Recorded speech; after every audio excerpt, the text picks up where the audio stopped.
Doctor ortho Ayurvedic oil and capsule, अब दर्द भी घुटने टेकेगा।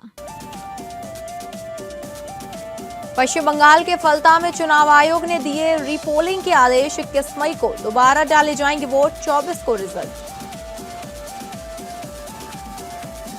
प्रयागराज से सोनभद्र तक बनेगा विंध्य एक्सप्रेसवे, योगी सरकार का फैसला।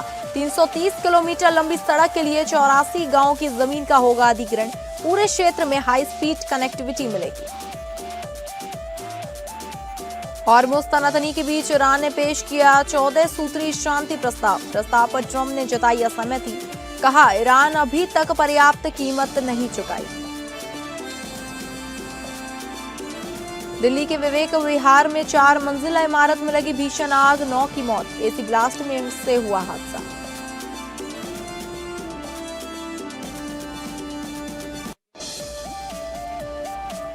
नमस्कार, आप सभी का स्वागत है टॉप अपडेट्स में और मैं हूं आपके साथ अंकिता सिंह। शुरुआत करेंगे टॉप अपडेट्स की। दिल्ली के शाहदरा इलाके के विवेक विहार में एक 4 मंजिला बिल्डिंग में भीषण आग लगी। हादसे में 9 लोगों की मौत हो गई है। रेस्क्यू और आग बुझाने के दौरान बिल्डिंग से 10 से 15 लोगों को बचाया गया। घटना में 2 लोग मामूली रूप से घायल हुए हैं, जिन्हें इलाज के लिए गुरु तेज बहादुर हॉस्पिटल भेजा गया है। कई लोगों के फंसे होने की आशंका है। पुलिस तलाशी अभियान चला रही है। आग दूसरी, तीसरी और चौथी मंजिल के फ्लैट्स में लगी थी। स्थानीय निवासी ने बताया कि सुबह करीब 3:13 पर एसी में धमाके से घर में आग लगी।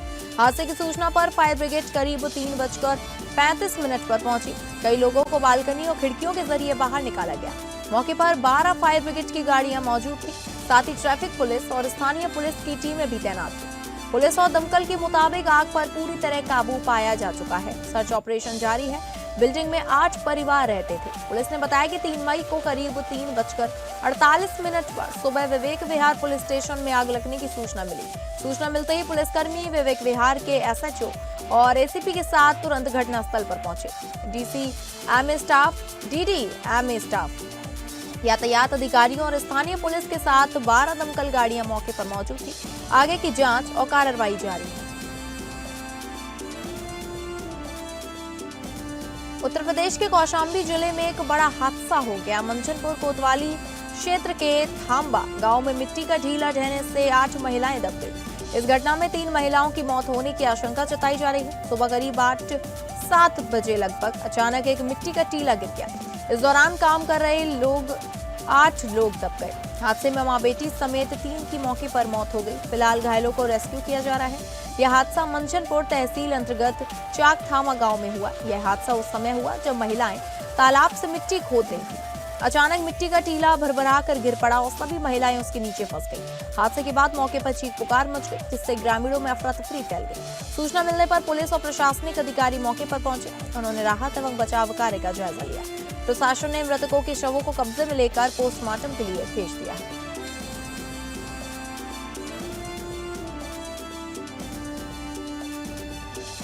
चुनाव आयोग ने पश्चिम बंगाल की फाल्ता सीट पर वोटिंग रद्द कर दी है। यहां पर 29 अप्रैल को दूसरे फेज की वोटिंग के दौरान ईवीएम में गड़बड़ी और हिंसा की खबरें आई थी। ईसी ने सभी 285 पोलिंग बूथों पर 21 मई को फिर से वोटिंग कराने का निर्देश दिया है। रिजल्ट 24 मई को आएगा। इसी विधानसभा के एक बूथ पर ईवीएम में भाजपा के बटन के आगे टैप लगा मिला था। दरअसल 29 अप्रैल को इन बूथों पर दूसरे फेज की वोटिंग के दौरान ईवीएम से छेड़छाड़ और झड़प की शिकायत मिली थी। इसके चलते दोबारा वोटिंग का फैसला लिया गया। ये सभी बूथ दक्षिण 24 परगना जिले में आते हैं। वहीं टीएमसी ने कोलकाता खुदीराम अनुशासन केंद्र के रिटर्निंग ऑफिसर के खिलाफ शिकायत दर्ज कराई है। वहीं दूसरी तरफ साउथ 24 परगना में टीएमसी और भाजपा कार्यकर्ताओं के बीच झड़प हुई। इस दौरान सुरक्षा बलों ने दोनों पक्षों को शांत कराया। फाल्ता में वोटर्स ने टीएमसी कार्यकर्ताओं पर हमले का आरोप लगाया। उन्होंने बताया कि वोटिंग के बाद टीएमसी के लोगों ने उनके साथ मारपीट की। जब वे इसका विरोध कर रहे थे तो पुलिस ने उन पर लाठीचार्ज किया। कई लोगों को पैर में, सिर में और हाथ में चोट आई है। मुख्यमंत्री ममता बनर्जी ने वीडियो कॉन्फ्रेंसिंग के जरिए काउंटिंग एजेंट्स को संबोधित करते हुए कहा कि टीएमसी 200 से ज्यादा सीटों पर जीत हासिल करेगी।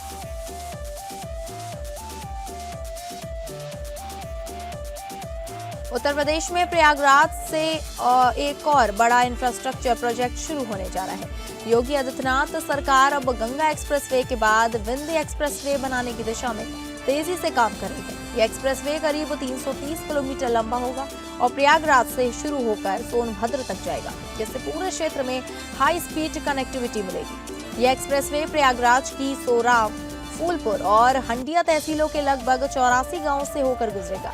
योजना के अनुसार सोराव के जुदापुर डांडू गांव में इसका इंटरचेंज बनाया जाएगा, जो इसे गंगा एक्सप्रेसवे से जोड़ेगा। इससे दोनों एक्सप्रेसवे मिलकर एक बड़ा और तेज ट्रांसपोर्ट कॉरिडोर तैयार करें, जिससे लंबी दूरी का सफर काफी आसान हो जाएगा। भारतीय जनता पार्टी की लखनऊ महानगर एवं जिला इकाई ने नारी शक्ति के सम्मान, सुरक्षा और स्वाभिमान के संकल्प के साथ विशाल महिला मशाल आक्रोश मार्च निकाला, जो लोक भवन से शुरू होकर अटल चौक तक पहुंचा।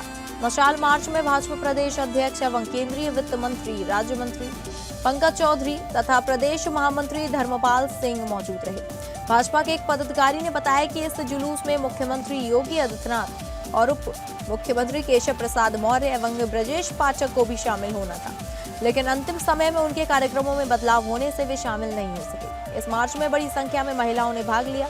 उन्होंने महिला आरक्षण बिल का विरोध करने वाले समाजवादी पार्टी, कांग्रेस समेत विपक्षी दलों के खिलाफ जोरदार प्रदर्शन किया। इस मौके पर प्रदेश अध्यक्ष पंकज चौधरी ने कहा कि भाजपा ने हमेशा महिलाओं के सम्मान, सुरक्षा और सशक्तिकरण को सर्वोच्च प्राथमिकता दी है। रांची के ऑड्रे हाउस परिसर में आयोजित 3 दिवसीय सांसद सांस्कृतिक महोत्सव सह स्वदेशी युग मेला 2026 के उद्घाटन समारोह में राज्यपाल संतोष कुमार गंगवार और मुख्यमंत्री हेमंत सोरेन शामिल हुए। इस अवसर पर मुख्यमंत्री ने उपस्थित जन समूह को संबोधित करते हुए स्वदेशी उत्पादों के महत्व पर प्रकाश डाला। मुख्यमंत्री ने कहा कि हमारे देश में अनेक विविधताएं हैं। देश के भीतर कई विभिन्न समाज एवं वर्ग के लोग रहते हैं, जिनकी अलग अलग खूबियां और पहचान है। यही खूबियां और पहचान देश का एक मजबूत स्तंभ भी है। उन्होंने कहा कि स्वदेशी का मतलब स्वयं उत्पादित वस्तुएं होती हैं। देश के भीतर उत्पादित वस्तुओं को अधिक से अधिक बढ़ावा मिले, यह हम सभी की जिम्मेदारी है। राज्य सरकार निरंतर इस दिशा में बेहतर कार्य कर रही है। मुख्यमंत्री ने कहा कि राष्ट्रपिता महात्मा गांधी ने भी स्वदेशी को अपनाया तथा देशवासियों को इसके प्रति प्रेरित किया। स्वदेशी मेला न केवल स्थानीय कारीगरों, हस्तशिल्पियों और उद्यमों को सशक्त मंच प्रदान करता है, बल्कि हमारी समृद्ध सांस्कृतिक विरासत को संरक्षित एवं प्रोत्साहित करने का भी सशक्त माध्यम है। उन्होंने कहा कि राज्य सरकार इस विरासत को संरक्षित करने के उद्देश्य से निरंतर कार्य कर रही है। उन्होंने इस आयोजन के लिए केंद्रीय रक्षा राज्य मंत्री संजय सेठ को हार्दिक शुभकामनाएं दी।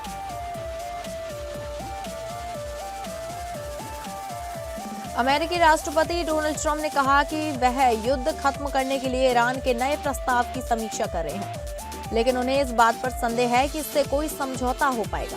इसी के साथ उन्होंने ईरान के 14 सूत्रीय प्रस्ताव पर असहमति जताई। साथ ही उन्होंने मिसाइल क्षमता खत्म करने और जरूरत पड़ने पर सैन्य कार्रवाई की संभावना भी जताई। रिपोर्टरों से बात करने के कुछ देर बाद ट्रंप ने सोशल मीडिया पर इस प्रस्ताव को लेकर टिप्पणी की और कहा कि मुझे नहीं लगता कि यह स्वीकार्य होगा, क्योंकि उन्होंने पिछले 47 वर्षों में मानवता और दुनिया के साथ जो किया है उसकी अभी तक बड़ी कीमत नहीं चुकाई है। ईरान ने अमेरिका के 9 बिंदु प्रस्ताव के जवाब में 14 बिंदु का प्रस्ताव भेजा है। हालांकि ईरान के सरकारी मीडिया ने इस नए प्रस्ताव पर कोई रिपोर्ट दर्ज नहीं की है। वहीं अमेरिकी राष्ट्रपति डोनाल्ड ट्रंप ने चेतावनी दी कि अगर ईरान ने कोई गलती की तो उस पर फिर हमले हो सकते हैं। फ्लोरिडा में पत्रकारों से बात करते हुए ट्रंप ने कहा कि अमेरिका ईरान से बेहतर स्थिति में है। ईरान डील करना चाहता है क्योंकि वह कमजोर हो चुका है। ईरान में नेतृत्व को लेकर भ्रम है। वहीं अमेरिकी राष्ट्रपति ट्रंप ने कहा कि वे ईरान को किसी भी हालत में परमाणु हथियार हासिल नहीं करने देंगे, क्योंकि यह पूरी दुनिया की सुरक्षा के लिए एक बड़ा खतरा है। इसी वजह से अमेरिका को ईरान के खिलाफ जंग में उतरना पड़ा।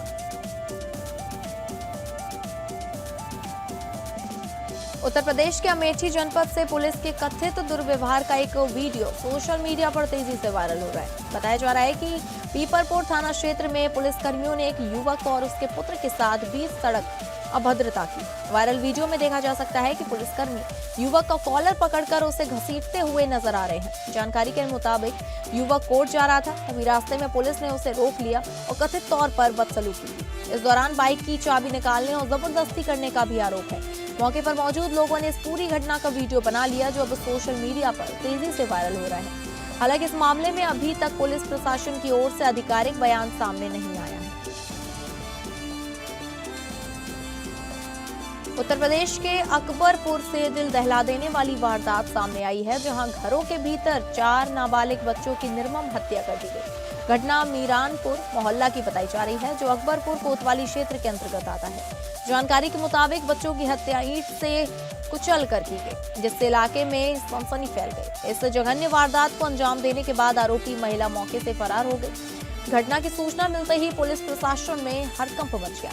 मौके पर एसपी सहित भारी पुलिस बल तैनात कर दिया गया। साथ ही फॉरेंसिक टीम भी घटनास्थल पर पहुंचकर सबूत जुटाने में लगी हुई है। फिलहाल पुलिस आरोपी महिला की तलाश में जुटी है और मामले की गहन जांच की जा रही है। इस दर्दनाक घटना के बाद पूरे इलाके में दहशत और शोक का माहौल है। अमरोहा के आदमपुर थाना क्षेत्र से एक शर्मनाक वीडियो सामने आया है। गांव रूपानगल में एक युवक महिला को बेरहमी से पीटता रहा और लोग तमाशबीन बनकर वीडियो बनाते रहे। वीडियो वायरल होने के बाद भी पुलिस कार्रवाई न होने से सवाल उठ रहे हैं। आरोप है कि घटना के समय मौके पर मौजूद ग्रामीणों ने महिला को बचाने की बजाय मारपीट का वीडियो बनाकर सोशल मीडिया पर वायरल कर दिया। पीड़िता के परिजनों का कहना है कि वीडियो वायरल होने के कई घंटों बाद भी पुलिस ने आरोपी के खिलाफ कोई कार्रवाई नहीं की है। इससे पुलिस की कार्यशैली पर सवाल उठ रहे हैं। घटना का कारण अभी स्पष्ट नहीं हो सका। आदमपुर पुलिस का कहना है कि वीडियो का संज्ञान लिया गया है। तहरीर मिलने पर मुकदमा दर्ज कर कार्रवाई की जाएगी। उत्तर प्रदेश के बांदा में जिला न्यायालय के बाहर प्रशासन द्वारा अतिक्रमण हटाओ अभियान चलाया गया, जिससे इलाके में हड़कंप मच गया। जिला न्यायालय बांदा के प्रमुख मुख्य द्वार पर वर्षों से जमी दुकानें प्रशासन की कार्यवाही के दौरान कुछ ही घंटों में जमींदोज कर दी गई। इस अभियान में विकास प्राधिकरण, नगर पालिका और भारी पुलिस बल की मौजूदगी रही। प्रशासन का कहना है कि यह कार्रवाई यातायात व्यवस्था को दुरुस्त करने और सुरक्षा कारणों के चलते की गई। हालांकि इस कार्रवाई के बाद दशकों से रेहड़ी पटरी लगाकर रोजी रोटी कमाने वाले दुकानदारों के सामने बड़ा संकट खड़ा हो गया। अचानक हुई इस कार्रवाई से दुकानदारों में नाराजगी भी देखी गई, जिसे देखते हुए मौके पर भारी पुलिस बल तैनात किया गया। विरोध करने वालों को प्रशासन की ओर से कड़ी चेतावनी भी दी गई। अब बड़ा सवाल ये है कि प्रशासन ने अतिक्रमण तो हटा दिया, लेकिन इन प्रभावित दुकानदारों के पुनर्वास के लिए क्या कोई ठोस योजना है?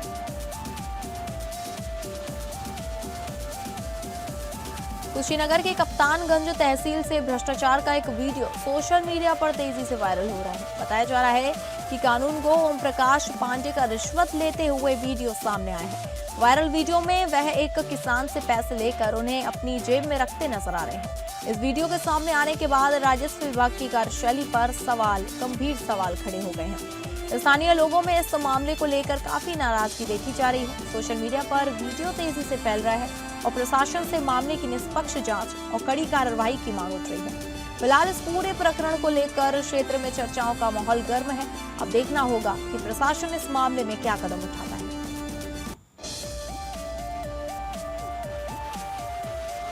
आगे बढ़ेंगे टॉप अपडेट्स में, जहां उत्तर प्रदेश के महोबा जनपद में एक युवक की संदिग्ध परिस्थितियों में मौत का मामला सामने आया है। घटना कुम्हेर रोजा गांव स्थित एक पहाड़ की बताई जा रही है, जो शहर कोतवाली क्षेत्र के अंतर्गत आता है।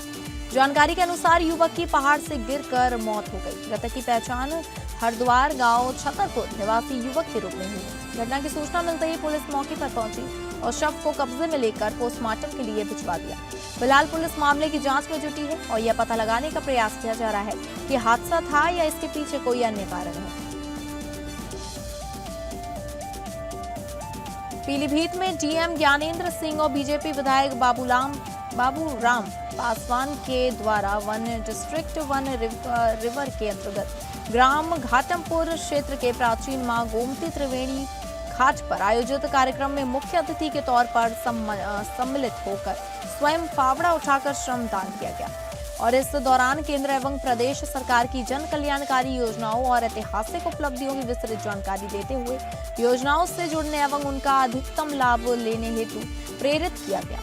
योजना का मुख्य उद्देश्य उन नदियों को पुनर्जीवित करना है जो विलुप्त हो चुकी हैं या होने की कगार पर हैं। हमारा संकल्प है विलुप्त हो रही नदियों को पुनर्जीवित करना। इसी क्रम में गोमती नदी की स्वच्छता और संरक्षण हेतु विशेष अभियान का शुभारंभ किया गया।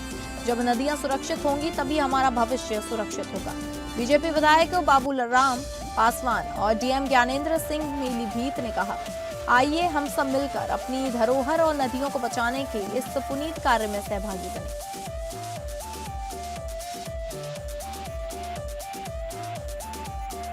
उत्तर प्रदेश के महेशगंज थाना क्षेत्र के राजापुर गांव में एक सनसनीखेज हत्या का मामला सामने आया है। ससुराल आए एक युवक की चाकू मारकर हत्या कर दी गई।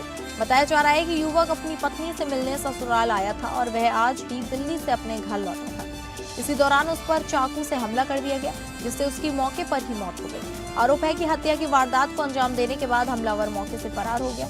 जानकारी के मुताबिक आरोपी मृतक का दूर का रिश्तेदार भी बताया जा रहा है। घटना के बाद पूरे गांव में सनसनी फैल गई है। सूचना मिलते ही पुलिस मौके पर पहुंची और जांच शुरू कर दी। फिलहाल पुलिस आरोपी की तलाश में जुटी है और मामले की हर पहलू जांच की जा रही है।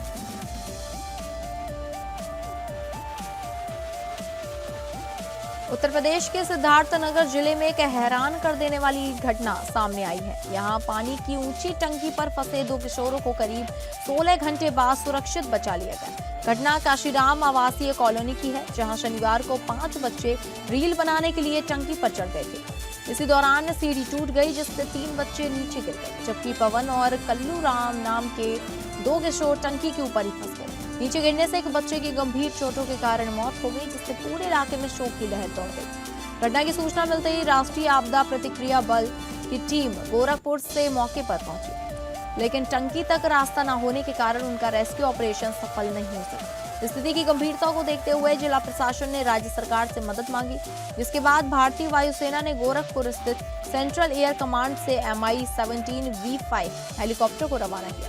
रविवार सुबह करीब 5:20 पर हेलीकॉप्टर घटनास्थल पहुंचा और महज 15 मिनट चले ऑपरेशन में दोनों किशोरों को सुरक्षित नीचे उतार लिया गया। इस सफल रेस्क्यू के बाद प्रशासन और वायुसेना की टीम की सराहना की जा रही है।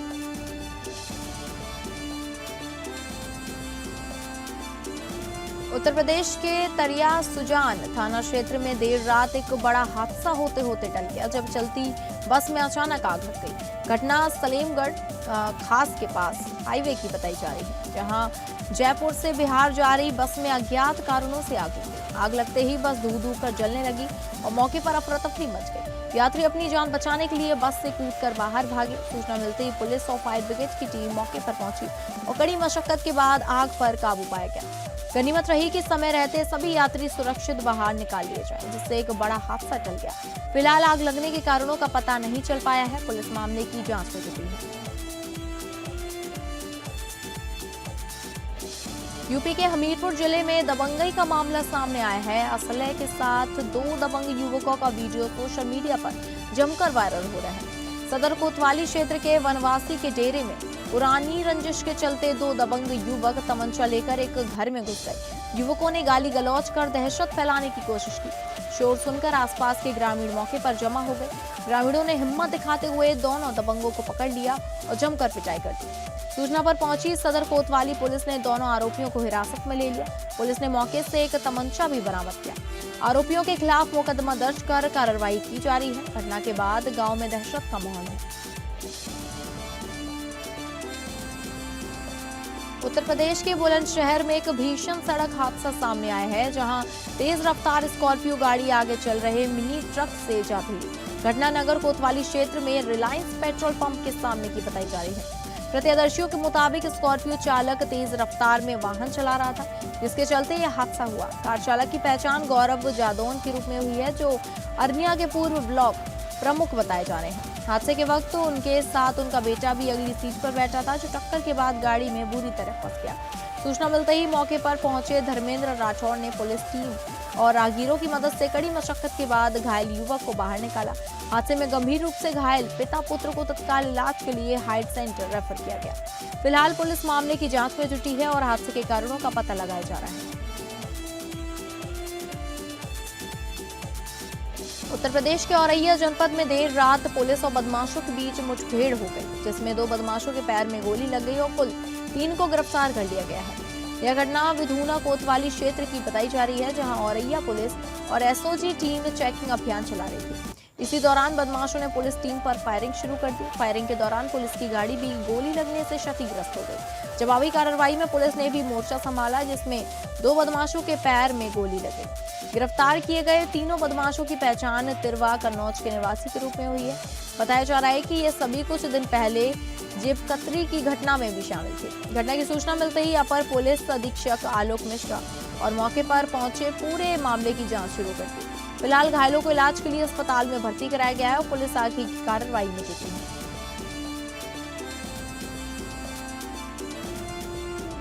फैशन की दुनिया के सबसे बड़े आयोजन मेट गाला 2026 में इस बार बॉलीवुड का जलवा कुछ अलग रहने वाला है।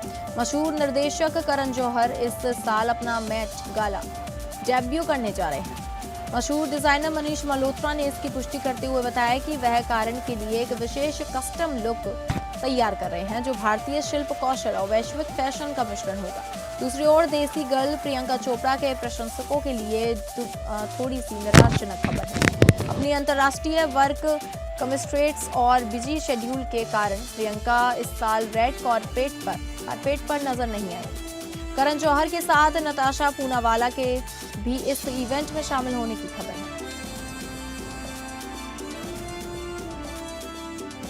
युवा अभिनेत्री तारा सुतारिया इस साल 59वें कॉन्स फिल्म फेस्टिवल में अपना डेब्यू करने के लिए पूरी तरह तैयार है। तारा की यह उपलब्धि उनकी आने वाली film toxic the fairy tale for grown ups की चर्चाओं के बीच आई है, जिसमें वे साउथ सुपरस्टार यश के साथ नजर आएंगे।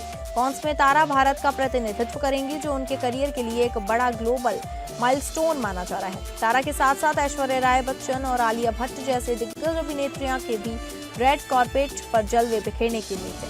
तारा कॉन्स में किस डिजाइनर का आउटफिट पहनेंगी, इसे लेकर उनके फैंस के बीच काफी उत्सुकता बनी हुई है।